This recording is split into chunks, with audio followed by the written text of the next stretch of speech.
உலகத்தில் இருக்கிற எல்லா ஸ்டைல் பிரியாணியும் ட்ரை பண்ணணுங்க. அதான் என்னோடய ஆசை. என்னோடய பக்கெட் லிஸ்ட்டில் அது ஒரு ஆப்ஷனாகவே இருக்குது.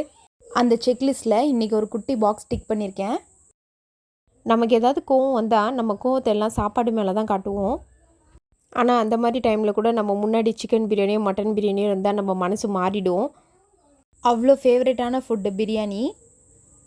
இன்றைக்கி அதே மாதிரி வீட்டிலே ஒரு ஸ்டைலில் பிரியாணி ட்ரை பண்ணியிருக்கோம்.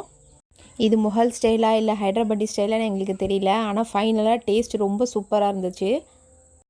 1 கிலோ சிக்கனில் ஒரு மூடி எலுமிச்சம்பழம், கொஞ்சம் தயிர், இஞ்சி பூண்டு பேஸ்ட் போட்டு நல்லா பிசைஞ்சு வச்சுக்கணும்.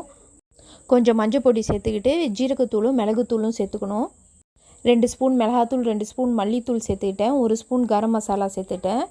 புதினா கொத்தமல்லி சேர்த்துட்டு பொரிச்ச வெங்காயத்தையும் சேர்த்து நல்லா மிக்ஸ் பண்ணிக்கணும். மசாலா போட்டு சிக்கன் நல்லா 1 ஹவருக்கு ஊறணும்.